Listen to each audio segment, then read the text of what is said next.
Boss, sigurado ka bang dito ang punta mo? Oo eh.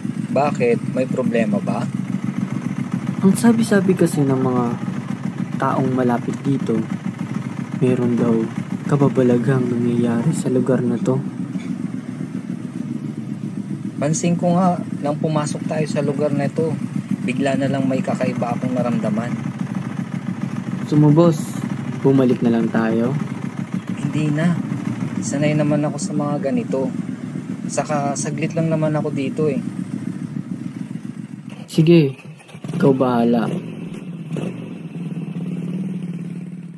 Totoo yung merong kakaiba dito? Iho, sandali lang. Ha?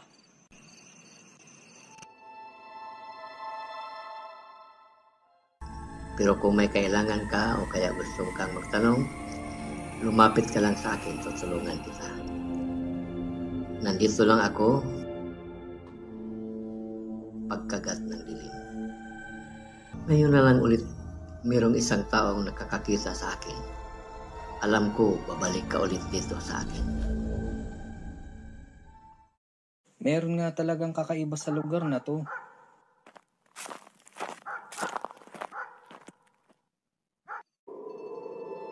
Naku naman, akala ko pa naman malapit na ang bahay ni Lolo. Napakadilim, wala akong makita.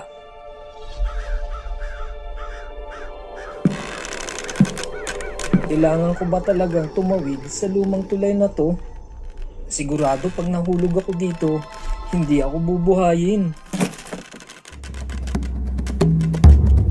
Kaya mo to, Elias. Huwag kang kabahan. Ah!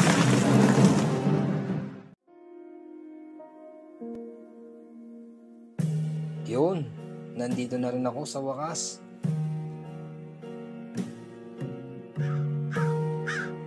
Napakaluma na pala ng bahay ni Lolo.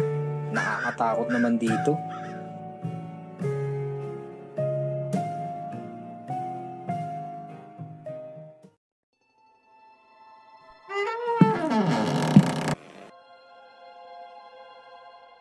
Ang dumi at ang daming kalat.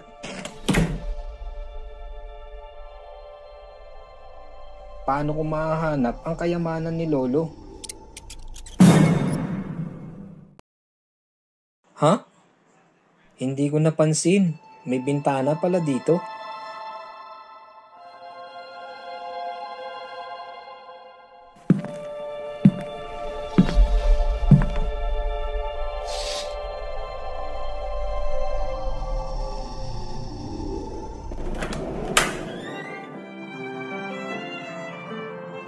Ha?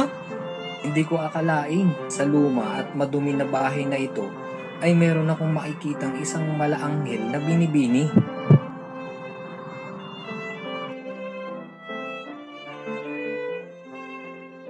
Kagat ng dilim.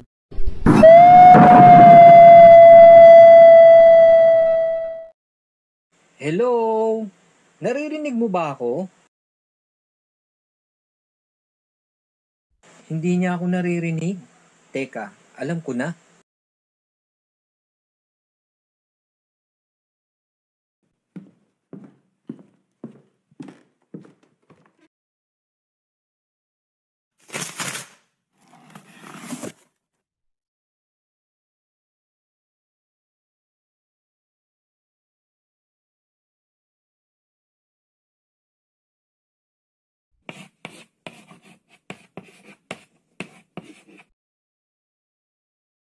May cellphone ka ba? Ang weird naman. Bakit wala siyang cellphone? Baka ayaw niya lang siguro akong makausap. Di bali na nga lang. Papahinga na nga lang ako. Ha?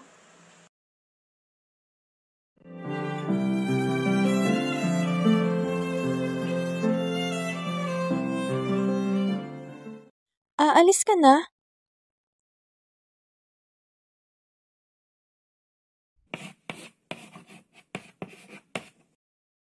Hindi pa naman. Bakit?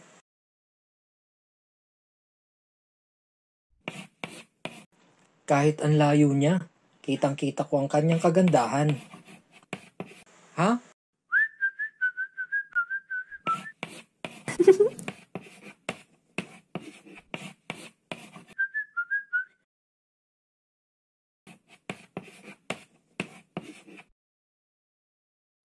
Gusto ko kasi ng makakausap.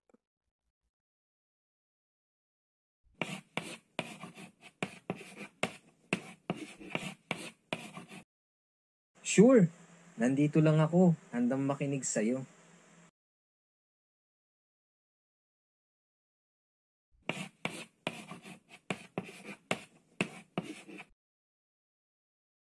Maraming salamat.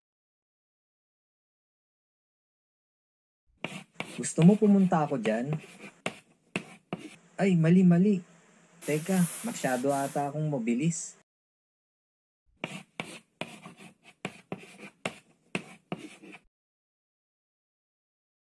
Wala ka ba talagang cellphone? Para mas mabilis tayong nag-uusap.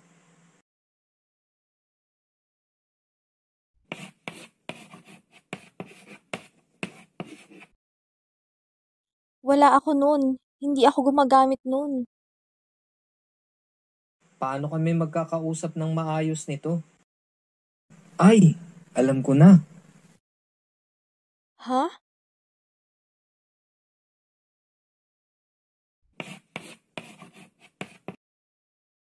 Teka, diyan ka lang. Babalik ako. San kaya siya pupunta? Alam ko meron dito nun eh. Nakita ko kanina habang naglilinis ako. Yun, nakita ko na.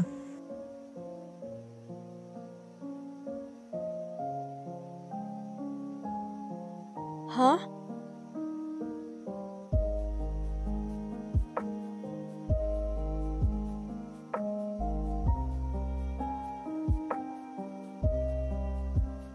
Alam ko yan.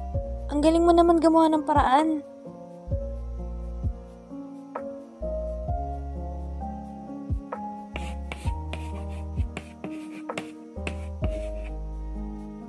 Pero malayo ako sa'yo. Paano ko maaabot yung isa?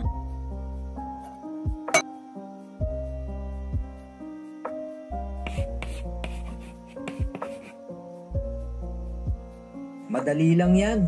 Malakas ata akong bumato.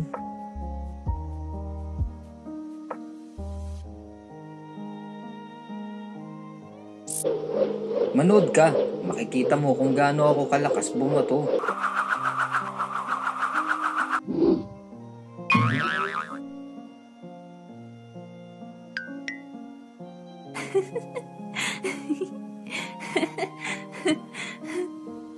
Ay, sablay.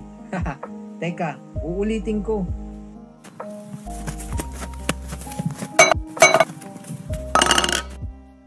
Ngayon, sisiguraduhin ko na aabot na to. Umabot ka please.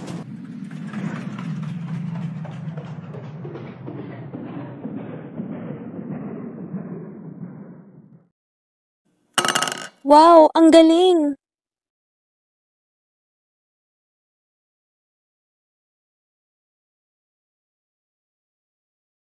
Hello? Hello? Dinig mo ba ako? Oo, naririnig na kita.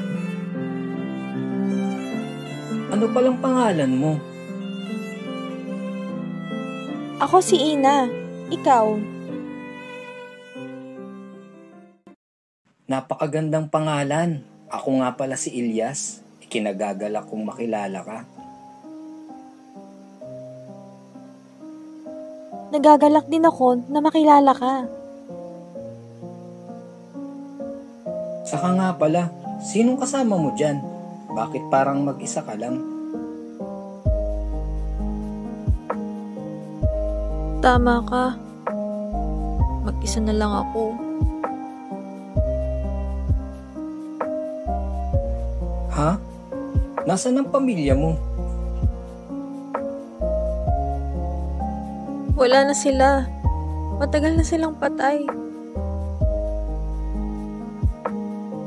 Ganun ba? Sorry, naitanong ko pa.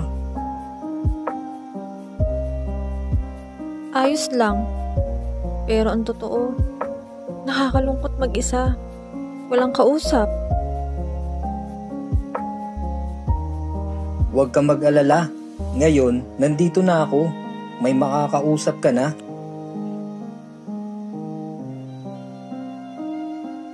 Mabuti na lang at dumating ka.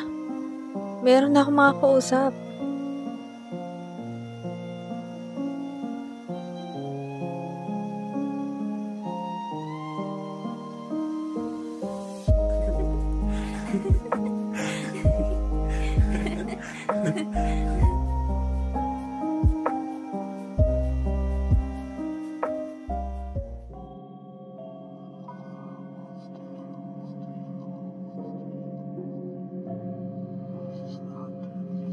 Sinasabi ko na nga ba, may dahilan kung bakit niya ako nakita.